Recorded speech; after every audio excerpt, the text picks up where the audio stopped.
John McCann here. Unusual style will confuse you a while. Now, you're wondering how come this podcast was late. I was giving you time to get the last one straight.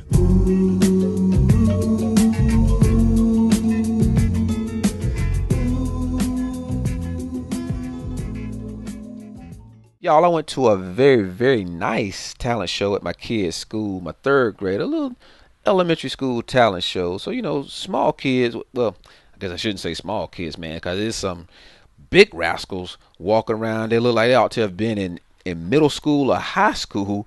I'm telling you, it's all these McDonald's hamburgers we pumping into our kids. They putting them growth hormones to get the cows to produce, and we feeding that stuff to our kids instead of going home and cooking. We going through the drive-through every night, and so I guess we're getting these bigger kids.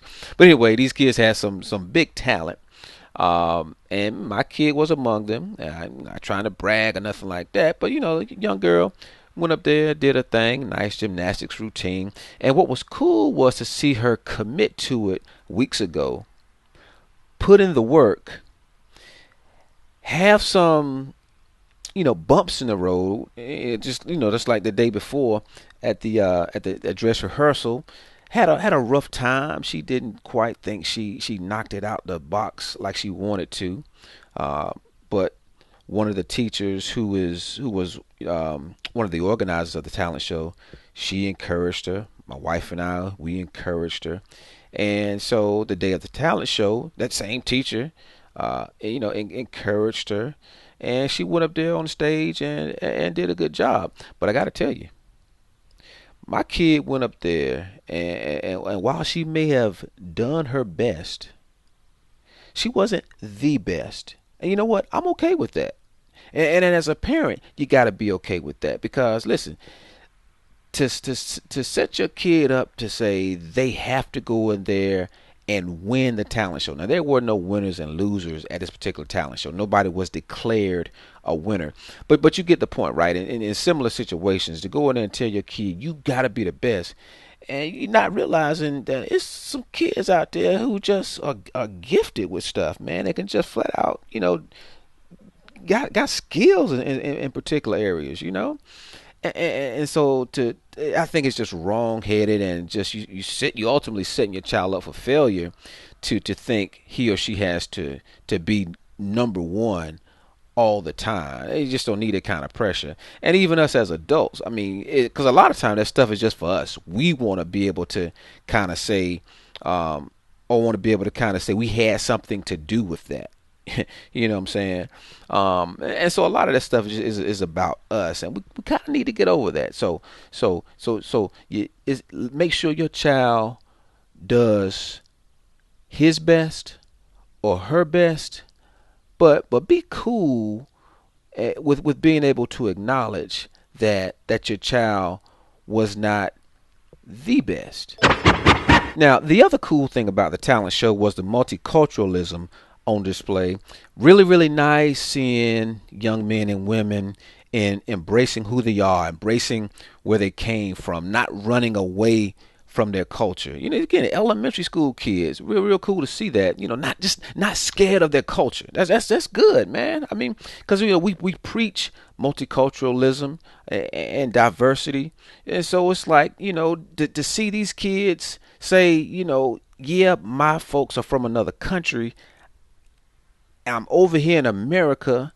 I like what y'all do over here in America, and I'm sure they, folks from other countries are listening to our music and our influence.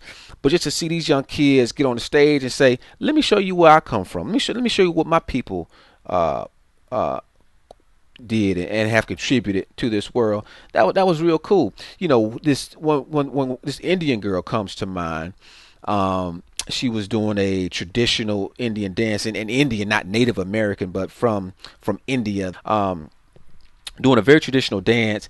And listen, you can't tell me that the Alpha Kappa Alpha sorority, the AKAs or the Deltas, one of them, you can't tell me some of those moves I seen them doing step shows didn't come from it. Those moves came from India. What this little girl was doing, I'm like, listen, I seen those moves before. When I was in college on the yard, going to step shows, I seen those moves before. Another act was a duo. It was a young brother. He was doing some rapping, and his partner, who was beatboxing.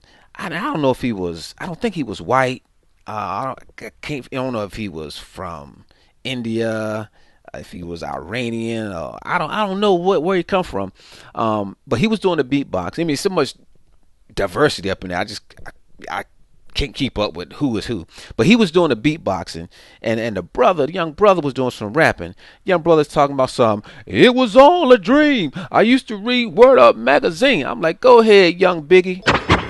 You know, us black folks like to think we corner the market on dance moves, right? On being able to dance and having rhythm and all that kind of stuff. You know, we like to think we kind of that's our little franchise. But after being at this talent show, I ain't so sure about that because I saw a young Hispanic girl, again, elementary school kid. I saw that little Hispanic girl, man, sing "I Will Survive." You know the cut right from back in the day. I will survive. You know that song. Listen. She sung that thing in Spanish. Again, embracing her culture. She sung it in Spanish. I mean, with a strong voice too. And while she was doing it, had a nice little salsa step going. I mean, this thing, she was just so smooth and confident. I mean, she gave it to us now. I mean, she gave it to us now. Like I told you, there was no winner declared for the talent show. But if one had been chosen, she'd have won.